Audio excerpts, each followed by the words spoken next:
Hello, everyone. Welcome to the Filled with Lust show for June. Hi, Molly. Hi, Cynthia. How are you? I am doing so good. It is suddenly summer. Oh, my gosh. It's been a heat wave. It went from, here in the Midwest, it went from cool and cloudy and rainy to shockingly hot, humid, and tornado weather. Yeah. We took some shelter. Was it last night? The night before? Yeah, the night before. The night before. Yeah, we were all in our basements with tornado sirens going off. So exciting. Yeah, it's very exciting. Yes. Exciting. But this came on the heels of a great event we had last Saturday, and I hope everyone subscribes to our weekly wellness newsletter, because if you do, you'll get a replay of it, and that was with Kate Hurley-Krause. Yes, it was awesome. I loved it. Kate was amazing. I feel so fortunate, I think, through this ministry, through working with you, to be introduced to these people you bring in, I think a lot through your Holistic Christian Life podcast, right, who are so interesting and who are doing such good work. Like really out there spreading light, using their talents, and most importantly, using their stories and their struggles to help other people and give them tools. And it was a fantastic experience. And she's so candid. So she's an author, singer, songwriter, poet. She used to tour in a band around the world, a Christian worship band. She plays the guitar and the piano and who knows what else. Beautiful voice. And at the end, she performed a song called The Prodigal, which was beautiful. So beautiful. What I love about interviewing people for my podcast is sometimes you see their hearts. Yes. And I just saw something special in her, and I wanted to bring it to this whole community, and I'm so glad you loved her too. Yeah. And what she talked about was so universal, which is negative self-talk. Yeah. And it's something that, again, if you're not intentional with recognizing what it is and what it's doing to you, so easily we just hear the negative voices, we claim them as truth, right, and we make them our truth, and really live or try to live under the weight of these heavy voices that just sabotage not only our joy, but our ability to develop our gifts and put ourselves out there and be authentic. Exactly. And we talk to ourselves in a way we would never talk to anybody else. So harsh. Like, oh, Cynthia, you're so stupid. You'll never be able to figure this out. You know, everyone is so much better than you at stuff like this. And I mean, honestly, it's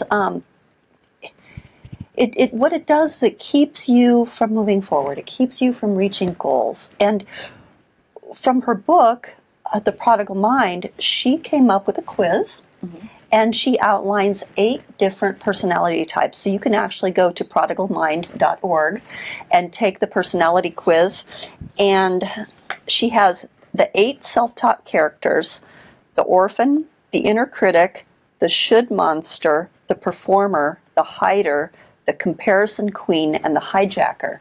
And then she was able to turn all of those around into what they became when they got healthy. Yes. Yep. So I was a hider.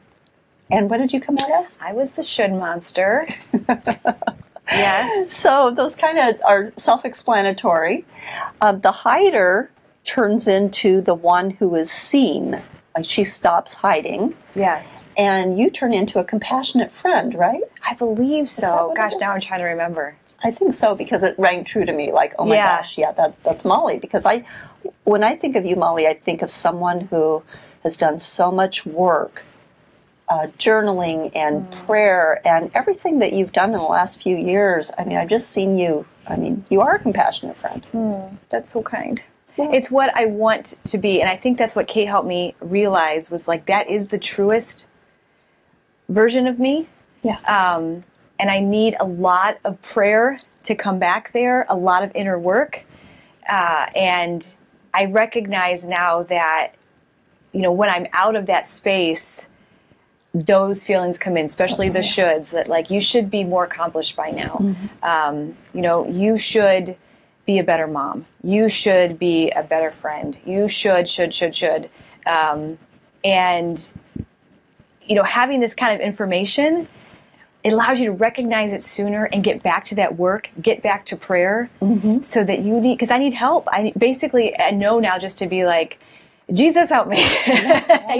Stop trying to fight it myself and run to that stillness, to that prayer, so I can come back to that truest version of myself, which is the compassionate friend. Yes. And from that space, then we can do the work we're put on here on this earth to do. Yeah. You can cling to that identity. Yes. That's your new identity. Yeah. What I thought was interesting during the event, so many people who joined us identified with being the orphan. Yes. Like the majority. I was surprised by that, but most often, and just as Kate said, you really, almost everyone said this, that they saw themselves in every single personality type. Yeah. There's a piece of that, of each one, I think, in all of us. So it was lovely. So if you guys are not subscribed to the weekly wellness, you won't get the replay, and I know you'll want the replay. So go to filledwithless.com and sign up for it, because it was phenomenal. Yeah, great conversation. Yeah. What you'll also find on our website is a free opportunity that Molly and I and Presbytera Stacy put together called Bubble of Calm. So Bubble of Calm is we just want to provide little bits of encouragement in your day. We know how much they mean to us, that accountability and that inspiration. And so we just wanted to give you, it's 3 days of emails. Within each email is a video less than 5 minutes, helping you find calm in your mind, in your body, and in your home. Yes. So that's available, again, on our website. You can sign up for that and get a little bit of encouragement that way.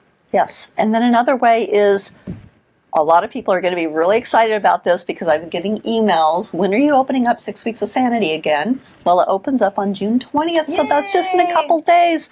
So if you are watching the show or listening right now, it's not too late to run to filledwithless.com and get signed up for 6 Weeks of Sanity.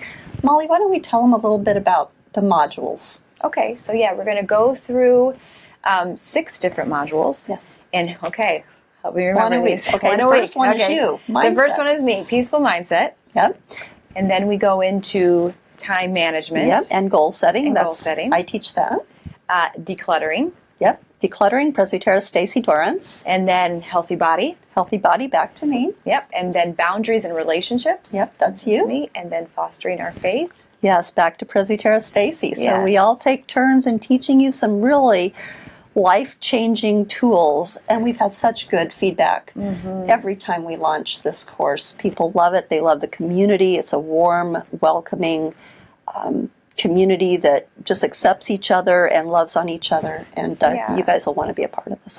It's a good introduction to intentional living. Yeah. I think it's just like, if you are like, what is that? How do I even begin to think in terms of living more intentionally?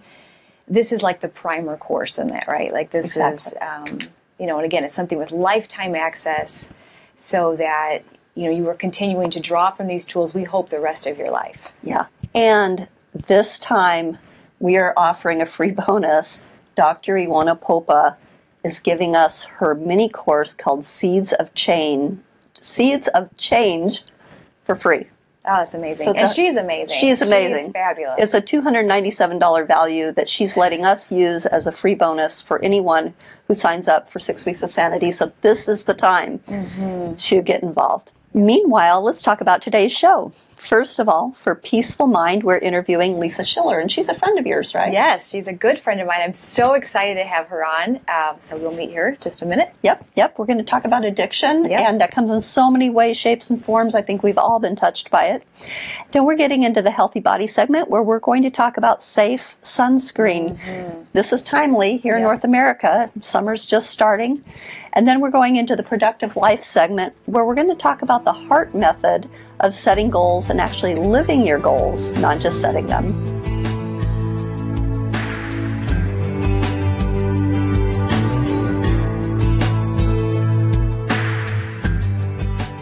Lisa grew up in St. Cloud, Minnesota, where she attended Minnesota State University and Mankato, Minnesota, and earned a Bachelor's of Science in Social Work. Lisa has worked in the nonprofit world for 30 years, dedicating herself to the mission of several amazing organizations. She's an entrepreneur by nature, owning several of her own businesses. And Lisa is also a certified health coach through the Institute for Integrative Nutrition. She is also a certified professional family recovery coach, a certified professional nutritional recovery coach, a relapse prevention coach through the Addictions Academy, and she and her husband Hans are the authors of a brand new book titled From Fear to Faith, A Family's Journey with Addiction, Recovery, and Grace. Lisa also has a brand new podcast out called Healing with Human Connection. Well, hello, Lisa. Welcome to our show. Good morning. Thank you. Good morning. Good to see you. Good to meet you. I've heard so much about you, and I'm just excited to finally meet you. Maybe we'll meet in person sometime. That'd be even better. That would be great. I would love that. It's all about the human connection, connecting with people. Exactly. So Lisa is a dear friend of mine. She lives in my town. Our kids have gone through the same school district. We've been show choir moms together. Kids have been in plays together. And over the last couple of years, it has been a real honor and privilege to get to know Lisa even better as she has gone through the process of writing her book with Hans, her husband. And through that, was able to learn more and more about the story of the Schellers and what they have been through and how they have transformed that story and their struggle into this amazing opportunity to help those in our community, to provide hope and insight. And I was so excited to have her on today because her book is just now being released. Yep. And she has some exciting things to share. So this is perfect timing. So Lisa, to start with, of course, I urge people to get the book to read all of your story because it's so incredible. But if you could just give us an abbreviated version so people know who you are and where you've been. Okay, sure. Thanks, Molly. I am from Minnesota. I moved here about 25 years ago. I worked for the Boys and Girls Club, and my dad always told me, you know where you've been, but you don't know where you're going, and you can always come home. So I took the journey, and I came to Valparaiso, Indiana as a development director for the Boys and Girls Club in Valparaiso. And that is where I connected with my husband, Hans. So we started dating, and we started to, talk about life, and we decided that, we both were getting older in our lifetime and that we wanted to have a family. So I was about 36, he was 38, and just felt like it was a time for us to go forward. And we had a lot in common. We just love to travel, and we love to, go to games and, the outdoors and so on and so forth. So we got married July 2nd of 1989, and things started very quickly with the family. We had our first born, Hannah, who's now 22, and she was born in April 2020. So, things started to change quickly. And being older parents, Hans and I were older when we started our family. We had a life previously to having the responsibilities of the family life and how things changed. So we had Hannah. She was a preemie. She was born early. And then at that time, I had started a gift basket business. So I had my own business. And then we had our second daughter, Delaney. So they're about 27 months apart. And we're just going along with life. Life was perfect for me. It was like, had my house, had my kids, had my business, had a great husband. We were doing, great. And the business started to grow. And we decided that we wanted to have a bigger house. So we moved out to Jackson Township, which is in here near Valparaiso.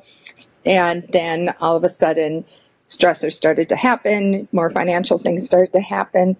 And that is when came to a head with Hans and him having drinking problems. So Hans is a recovering alcoholic. I only thought he drank beer, but behind the scenes he was drinking other harder liquor. And it started to interfere in our life, and it started to interfere financially, raising the girls to the point where we ended up losing a lot of our our house and cars and so on and so forth, went bankrupt. And then from there, it was a 5-year battle with alcohol and rehabs and suicide attempts and so on and so forth. And just when we thought that things were getting better, then things turned and they got worse. And then it's been 7 years now that Hans has been in recovery. And I say to myself, as Molly had mentioned, we put this book together and we started the journey 3 years ago. And my thought was I wanted to tell my story and I wanted to help the person next door, because we were the family next door that maybe people didn't realize that we were dealing with the stuff behind closed doors. I was raised to keep everything to myself, that, my problems weren't other people, and I was to just put on this show that everything was fine. But behind closed doors, it was very scary, and it was territory that I had never to charter that territory before. I didn't know who to turn to. My friends, I didn't know anybody who had alcoholism or addiction in their family.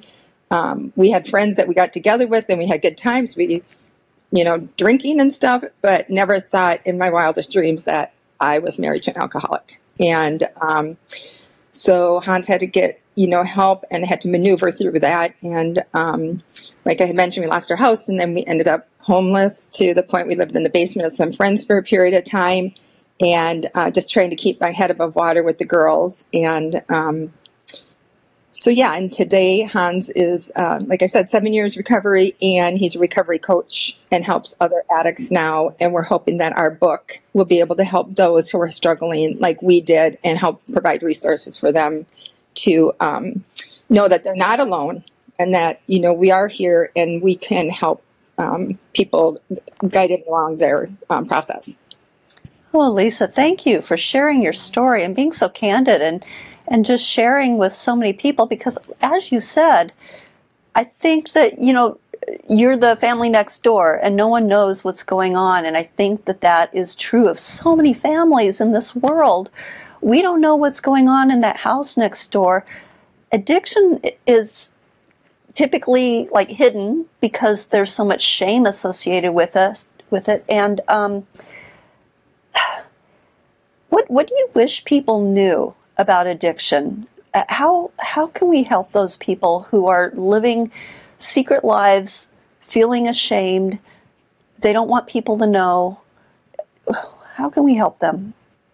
Well, thank you for asking that, because, as I've gone along on this journey, and many people who have walked this journey with me in different ways, that when I was raising the girls and they knew our story and they never turned away to say, that's a disease, and if I'm related to you, I'm going to catch that disease. Yeah. I have to say that I was truly blessed to have a village of people who stood by me, stood in the gaps.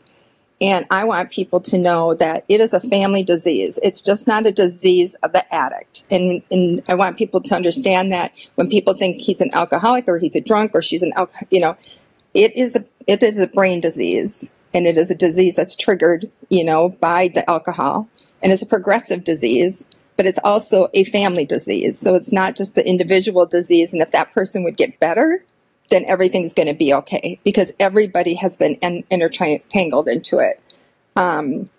I put some notes together here, and I also want people to know that it's trauma. It's trauma, and it's your genetics, and it's part of the mental health. And so those are contributing factors to it. And we as individuals who do not understand that addiction, that I didn't understand, I didn't realize that I couldn't cure it, I couldn't control it, and I didn't cause it.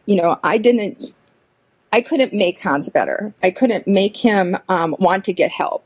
But what I really found out when I went through Al-Anon is I can be a contributor. I can contribute by the way I react to him. But it was a natural defense of mine he was disrupting my family. He was disrupting my perfect little life, doing what he was doing. And I wanted to control that. I wanted to make it better. I didn't want to live like that. But I also found that I was the contributing factor to it. And I was just as much a part of the disease as he was. So as much as he needed to get help, I needed to get help from maybe past trauma, past things that happened in my life. And I was only in control of myself. I was not in control of him and the choices that he was making.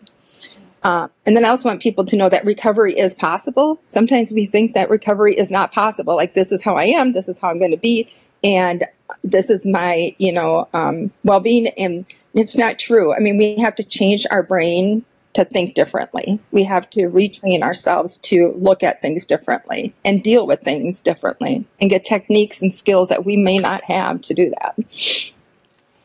Yeah. So for Lisa, I know for people who maybe are in the midst of this, or they're just kind of I think like what you mentioned is it took you so long to even kind of realize what's happening. It's something that you can maybe, if it's new to you, you don't really understand like what's going on until suddenly it seems so big and you feel so alone in it. What for people, how do they even begin to get support or to get help? Because it can be so paralyzing in how to move toward any kind of a healing for a family or for an individual. What do you recommend people do, or where they would go to reach out?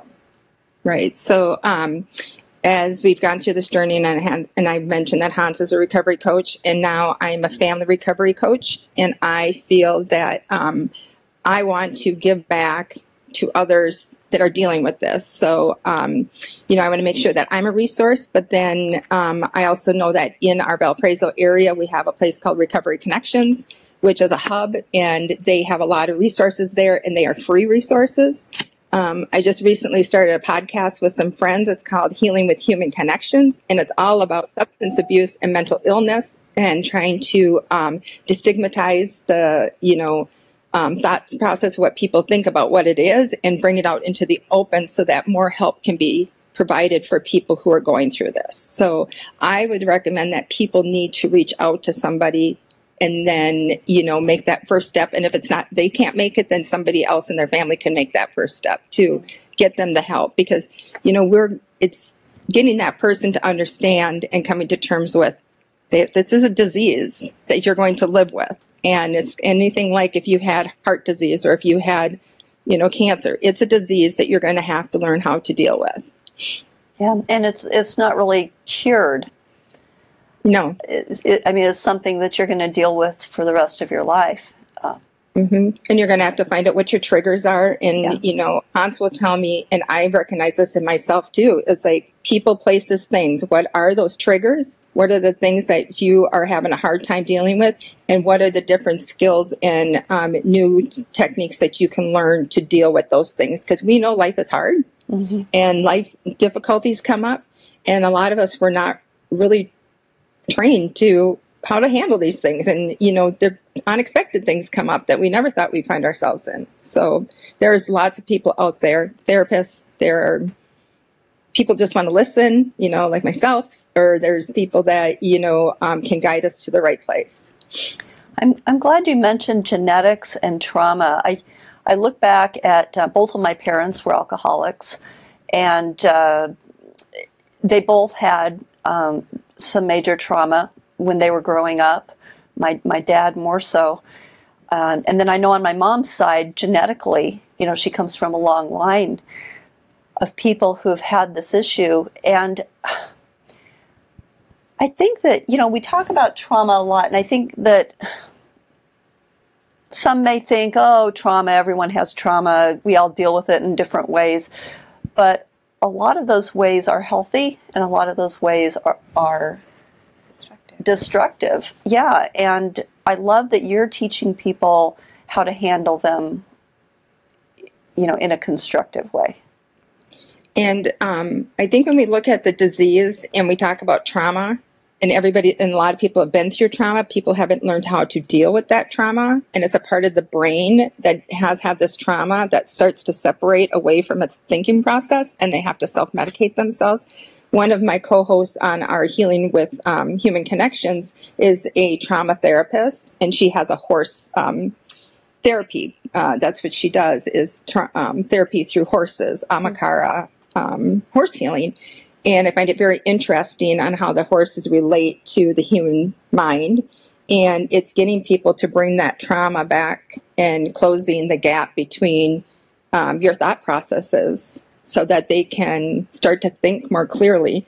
And also that alcoholism, and this is all I've learned since I've gone through this process with Hans, but it is a progressive disease. So you start out and you're drinking, but then all of a sudden you're trying to mask or self-medicate yourself to make yourself feel better because for some reason you're depressed or you're, again, dealing with some stressors and things like that, and you think it's going to go away, or if I can just feel better for just a period of time. But then you start to realize you need more, and you can't function without it, and it's better to just put yourself away than it is to deal with those things. Yeah. Yeah. And people need to be very careful if they know that they have a drinking problem or any addiction. Maybe it's even to medications and pills and so on. Quitting cold turkey is very, very sketchy. I've had to make a couple emergency flights out to see my mom in the hospital because she tried to stop. So I just want to caution people who know that they have an issue that quitting cold turkey can be dangerous, and to definitely seek assistance before you try to quit. And that is why there's detox centers. And I think that is why, and I'm just saying this from my own personal experience, people go to detox because then they're looked over, in a place over with physicians, and they have the medication there so that they know they're not going to go into some kind of, heart failure or, brain aneurysm and stuff. But that's the truth. It's like if you're drinking as much as you are to cut back over time, but then again, the alcoholic can't just cut back because they just need more. I mean, it's like to start trying to, and I'm sure there's many people who are alcoholics who have wanted to quit at some given time, but can't because of the feeling of not having alcohol is worse than having the alcohol and dealing with what that is. So a detox center, and there's many detox centers. Hans went to detox centers. There's, I could say at least 5 or 6 of them around our place here, but they're all over the place. And the more we talk about this, the more we start to learn that there are some great treatment centers out there. There are great companies out there that want to help people get better. Yeah. But the first part of it is detoxing, so you can get them to at least a level where you can get them into that healing process. Yeah. Something so powerful too, what you are doing, Lisa, and the first step is just turning a light on. Just shedding light on it, taking the stigma away, and allowing people to be seen, understood, and to walk out. I mean, it encourages seeking out that help and healing. And it provides community that we all need and the support. And it gives us courage when we know we're not doing this alone. People aren't doing something like this alone. So I think just what you're doing is so amazing. Just to give people, like I said, just a little light, that like, this is, like you said, this could be happening next door. You are not alone. So that's wonderful. And I think that's so true, Molly. I just want to, sorry I interrupted you, but I just think that is so true because back, 8, 9 years ago, I would have not admitted that there was a problem in my family. I didn't want people to know we had problems. We lived this perfect life. We had the material things and we had all these things that made it look good. But when you go through something like this, you don't want people to have negative opinion about you or, how you were raised or what have you. But we have to understand this is a generational disease that's happened many generations ago with Hans. He's from Germany. Was brought over here when he was 3, and that's how the Germans dealt with things. You drink, you do shots, you party, you do all this. And he didn't know any different. He didn't, and that was then that was the people that were surrounding him. And that was just how you coped with things. And he didn't see things from a different light. He thought everybody, people did that, and then he had his friends from soccer he drank with, so it was like, it was a normal thing. So on the other side here, doesn't seem to be normal, if you're not out doing that stuff, but it is a disease that we need to bring to the forefront and that there is help. And one thing that I love when I spend time with you, Lisa, that sticks out to me is how your mindset shifts that have taken place, I think, since this experience. When I spend time with you, there is this authenticity. You feel safe in your presence, and you really have a lot of wisdom from what you've been through. And if you could just talk, what kind of things have changed your thought processes, not only on addiction, but on life in general, the purpose of life, the meaning of life on the other side of this experience? Yeah, so I too was in a negative outlook. I feared a lot. I had anxiety and stress. I always wanted to, be in control of what was going to happen next. But what I've come to learn now is that it's just one day at a time. And, we live in the presence and we are exactly where we're supposed to be today. So whatever's going on in our life. And I think, gratitude is a big thing for me, is just having gratitude for what I have and just giving back to others, for those who have given back to me and were there when I was going through the struggles. It's just being there present for them without judgment and unconditional love. I just feel that people just need to know they're not alone. And I'm going to know that there's a listening ear out there, that somebody will be there and they will help you and try to understand. I mean, the best person who can understand is someone who's walked through that, Yeah. And I do my own personal journaling, my own personal reading. I do a lot of self-help reading. It's that self-talk, trying to retrain your brain and about the positive things in life and being thankful for where I am today. And I really do believe that I would not change my past for what it was, because I learned so much about myself and I learned so much about this disease. And I also learned a lot about my own family dynamics, and hoping that I can help change that generational addiction for my girls. My girls have lived through this, and Hannah's 22 and Delaney's 19, and they've seen this, live this. They were 5 and 7, maybe when this all started, and starting to have to process it all. But where they are today and their belief in God, and just knowing that that the drinking is not good. It's not a good thing for the family. So yeah, they're amazing girls, amazing family, truly. I would love to meet them sometime. Well, Lisa, before we go, I want you to talk about the name of your book, where people can get a hold of it, and just give us some resources. Yeah, so absolutely. So our book is called From Fear to Faith. And so here's like a little picture of it. I don't know if I can see it. But, and it's a family's journey with addiction, recovery, and grace. And as I mentioned, it's been a 3-year process writing it. I wanted to start it out by just telling my story, but the story is written simultaneously with Hans. So what I was going through at the time and what he was going through at the time. And then you think it's a quick thing to write about, but as you're going through, you're processing it and you're healing it. So healing yourself. So it is, we're already taking orders for books, and you can go to my website, which is called heartandhealthco.com. And on there you can purchase the book, and then we can send it out, mail it out, or we're doing a book launch in Valparaiso on July 7th. Okay. And all that information is on my website. And then we also have a Facebook page. I have a Facebook page that's heartandhealth.com, or Health and Heart by Lisa. And all that information is on there in regards to that. But yeah, we just feel that we hope this is a tool that others will see that they're not alone, even if they just read it. Maybe there's a family or friends or whoever that's going through this, that they're not alone. Yeah. Thank you. Yeah. And just for anyone to read, I think it's helpful, to have this kind of information, whether you know someone personally or not. It's just an inspiring story. So get your hands on that, Lisa. I'm so excited to get my own copy. Me too. And I'm so thankful that you could join us today. Yeah, thank you for being here.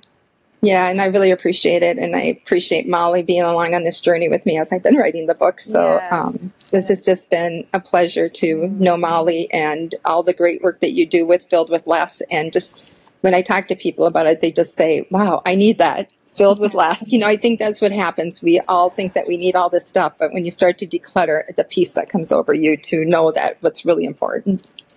Yes. Oh, we agree. We agree. Thank you, Lisa. Have a blessed day. Yeah, you too. Thank you. What a great friend. So she's a good friend of yours. Yes.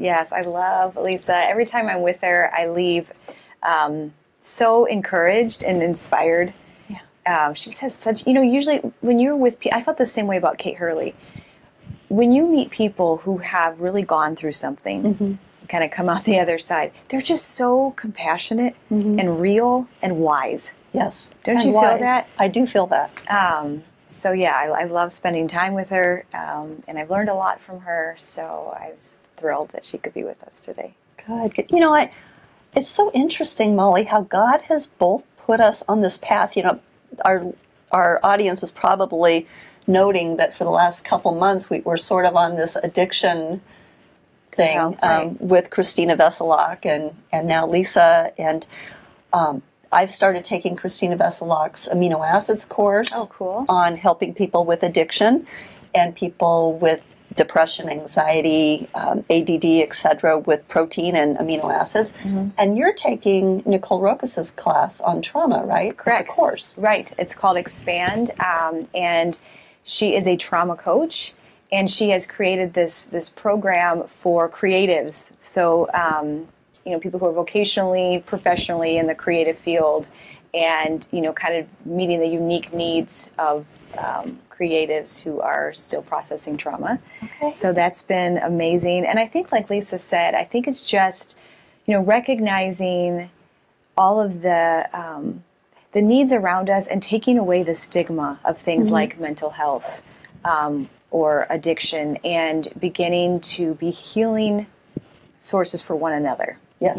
And to, like she said, retrain your brain is what Lisa was saying, and how powerful that is to do that inner work and begin to use our struggles and transform them into love and goodness for other people. That's right. That's right. Hey, I just had a brainstorm. If this whole Filled with Less gig doesn't pan out, you and I can go to practice together. Yeah. And we can help people with addiction and trauma, and I can help them through the physical body, and you can talk with them and give them other tools. Wouldn't that be great? Oh, it's lovely. Be lovely. I love it. If the Filled with Less gig doesn't work out. If it doesn't work out, we have backup plans. We have backup. Okay, well, let's get to our Healthy Body segment. We're going to talk about sunscreen.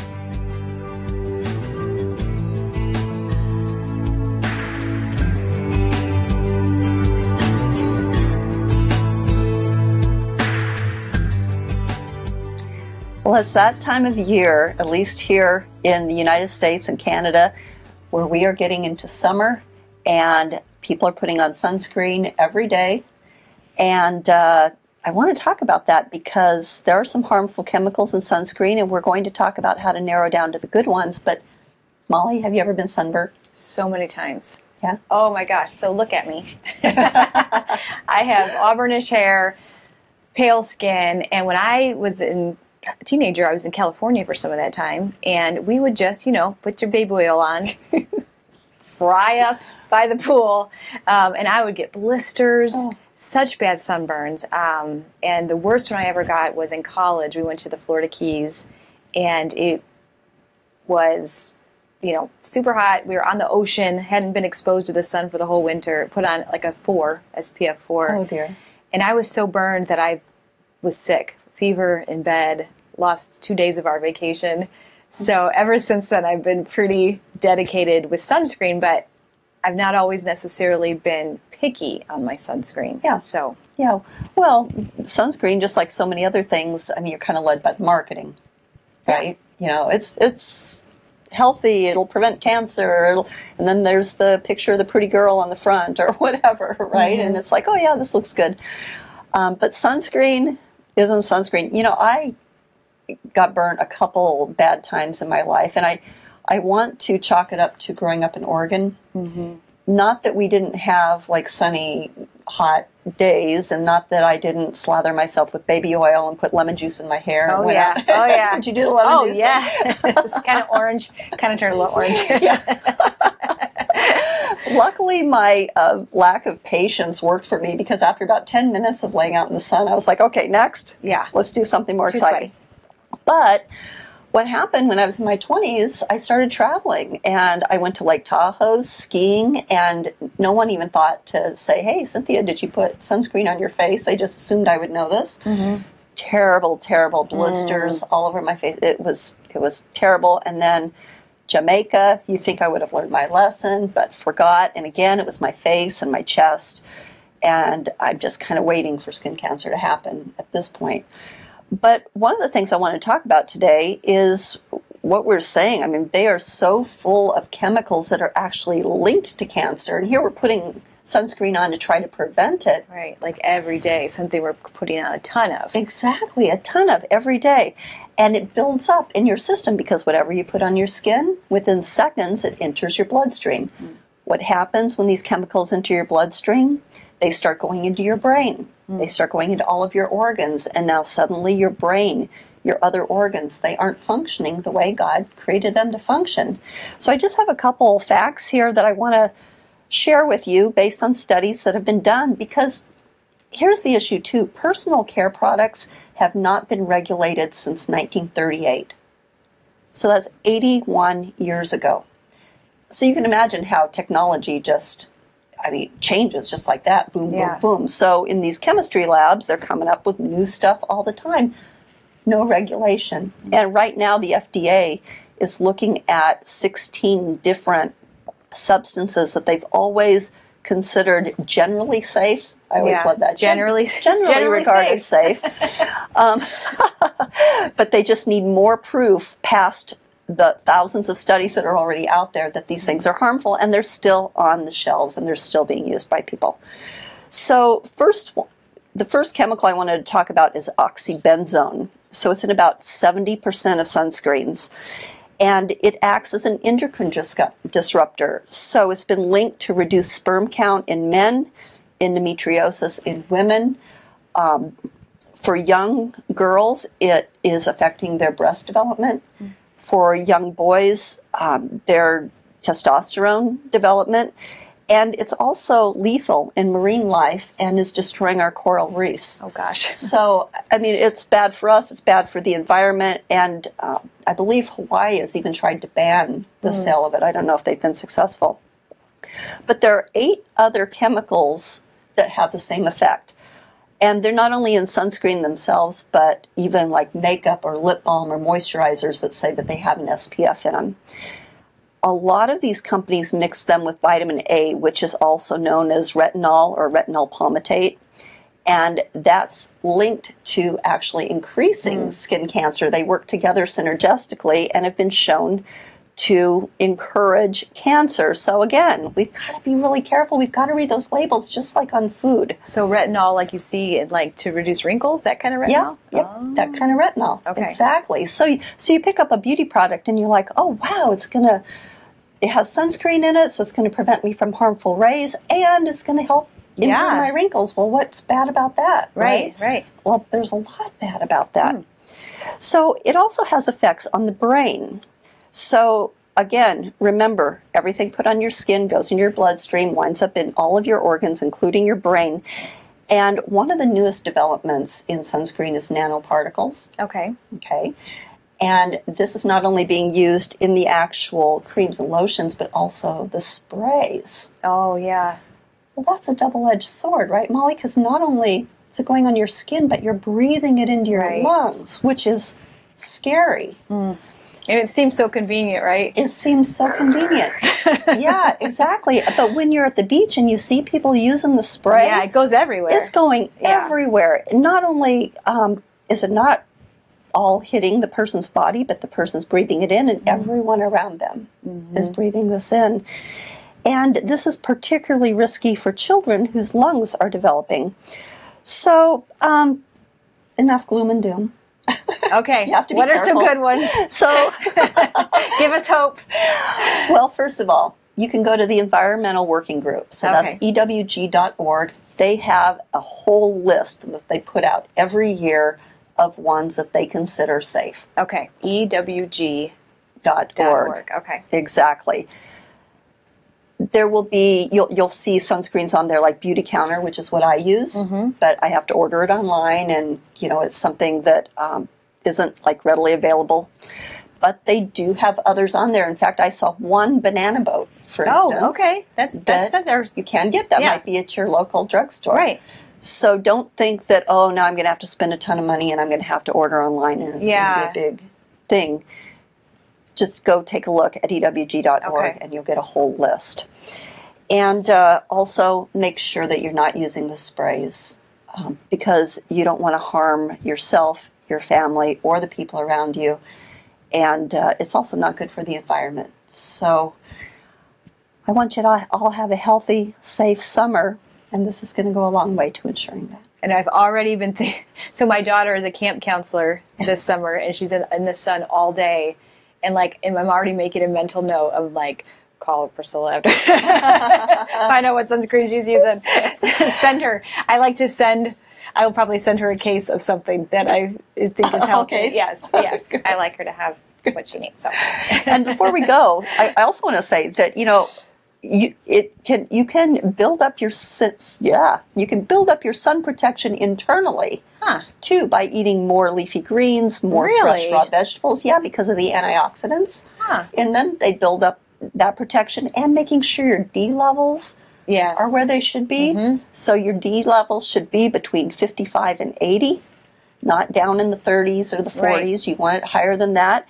Not only is that going to boost your immune system, but it's going to protect you from the sun. So there's a lot of things that we can do internally. Yeah, that's great. Did not know any of that. This was a very lightning segment for me. So Good. I hope our audience felt the same way. So with that, we are going to move on to our Productive Life segment.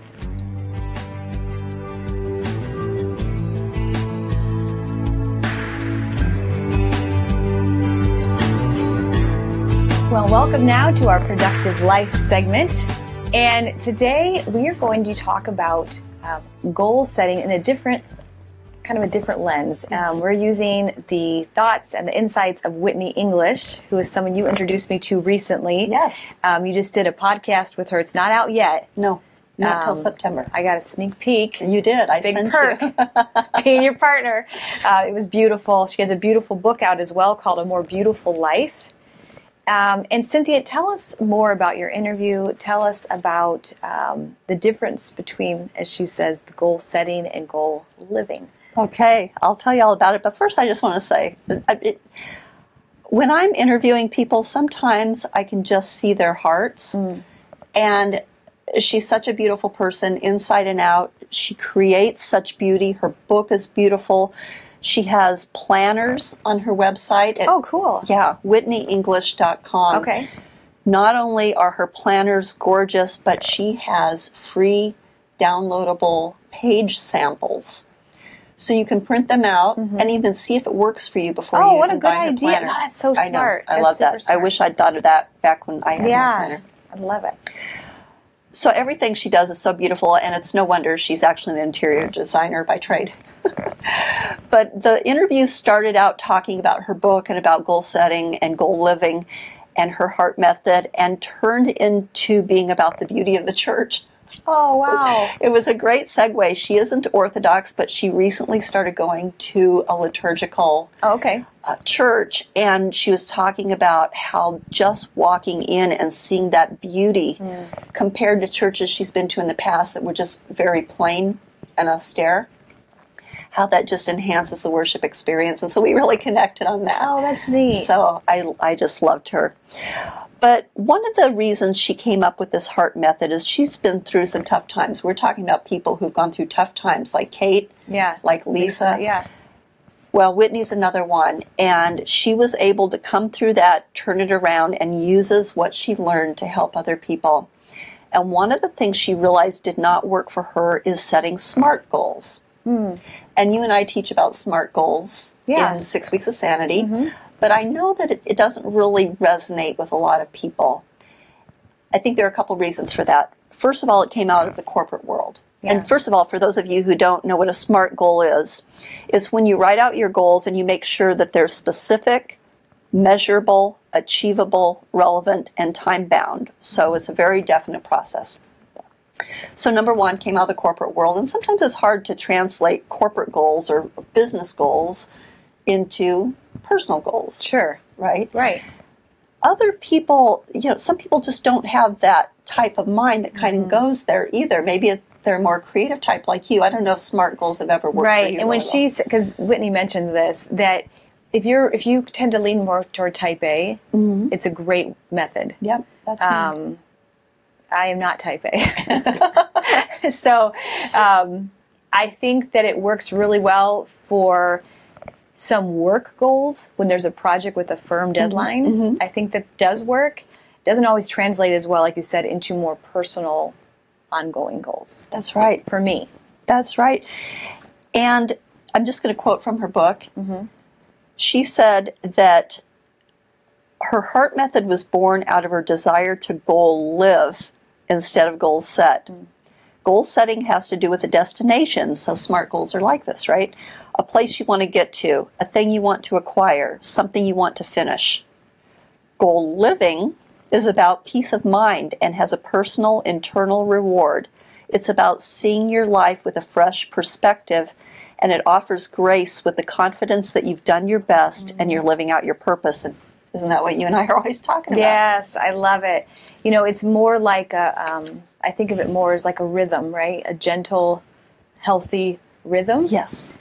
Instead of being so fixated on, like, this is finished. Because a lot of these things we're working on are never finished. It's like you said, it's a journey. The journey itself is the living. Exactly. The journey is the living. Right. Exactly. It's not like you're not living until you get there. Until you get there. And you have to have a certain patience with things being unfinished. Yes.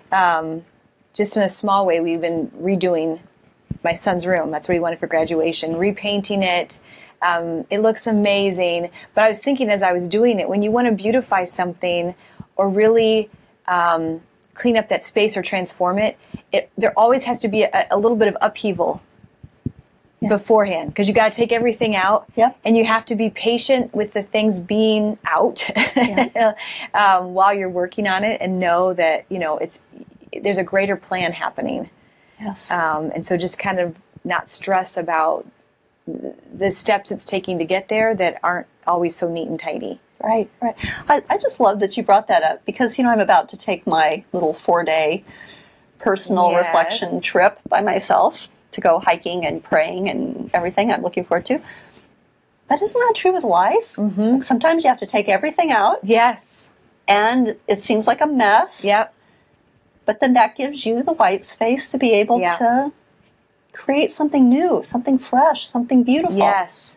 And I think that's why so many people, even like, they know they have all these things they need to work on in their lives, whether it be health-wise, spiritual-wise, relationally, and that effort is going to be a little bit, so we delay it, right? We avoid it, we don't want to work on it, we don't want to put the time and the effort into it.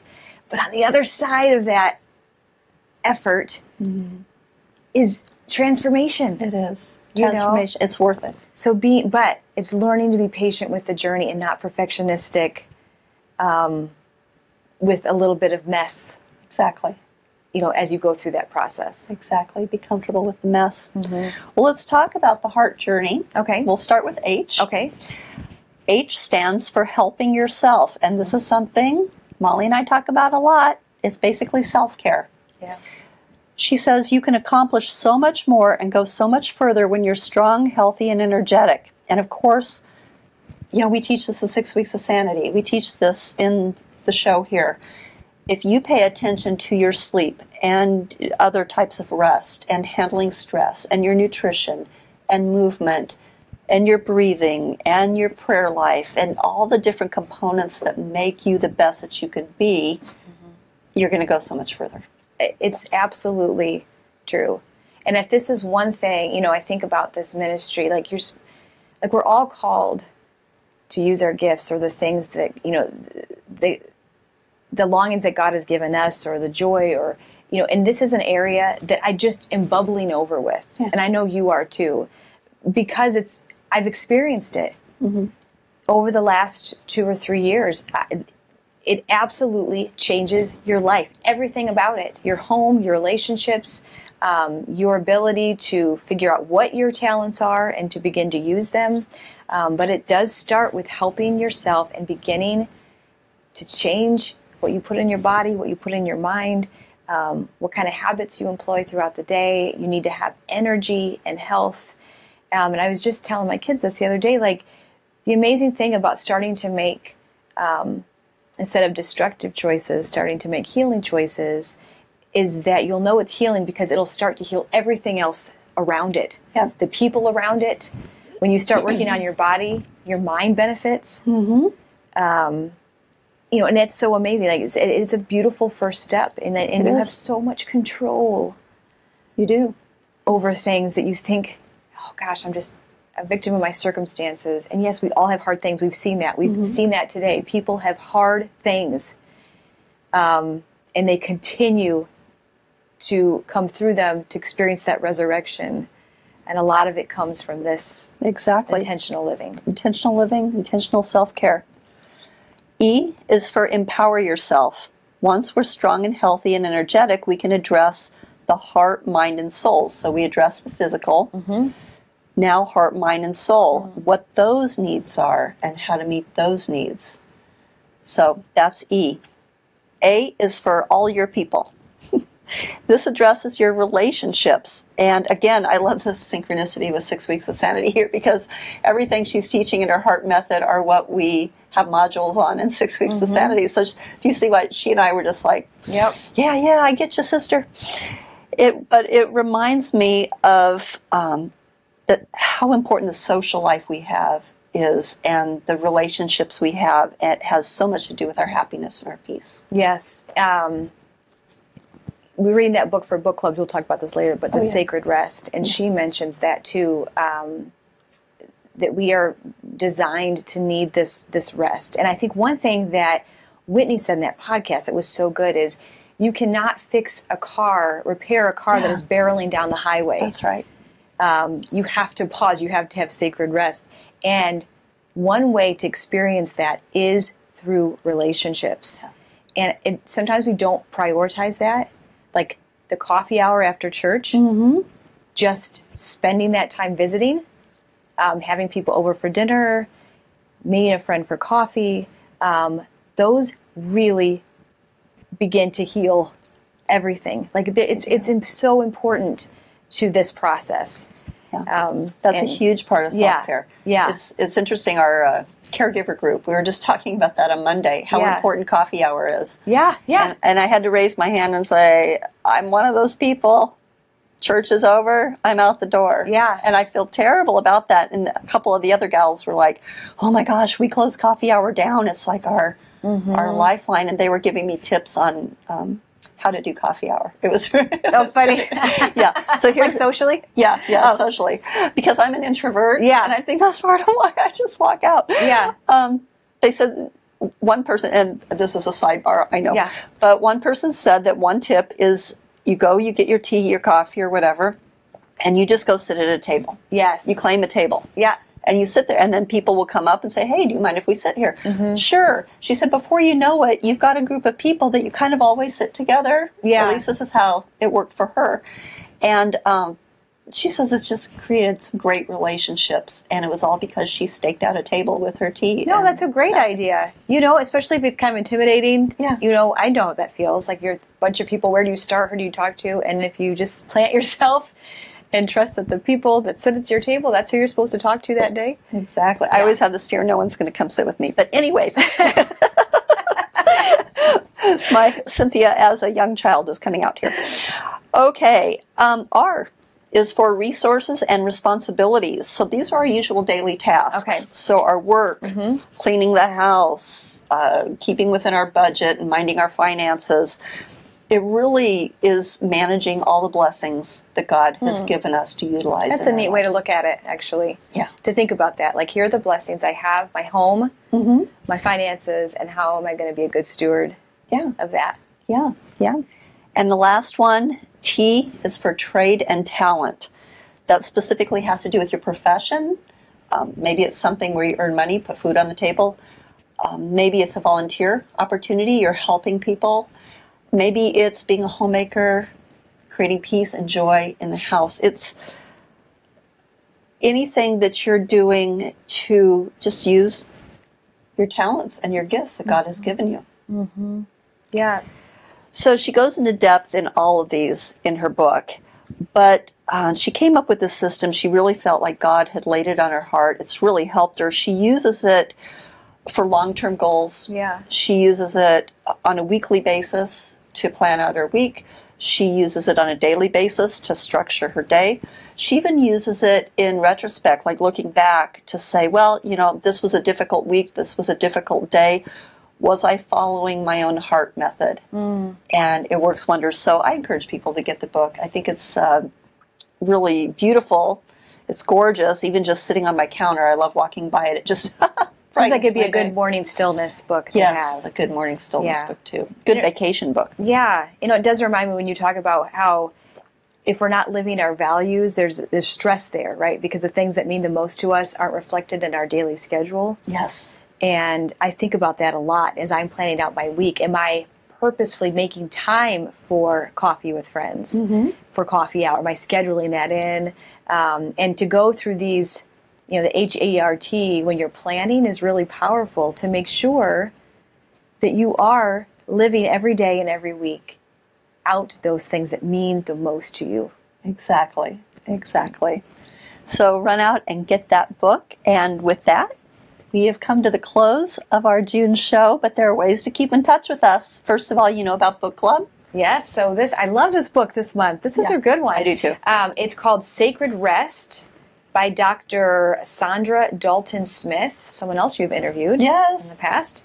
And we are talking about that book on Saturday, June 25th at 11 a.m. Central. Yes, and if it's too late for you to run out and get the book, just listen to my podcast. Yeah, it's a good idea. Just go through the Holistic Christian Life podcast. You can Google it, and it'll take you right to the episode I did with her. It was a year or so back, I want to say. The other way you can keep in touch with us, we've said it several times already, 6 Weeks of Sanity.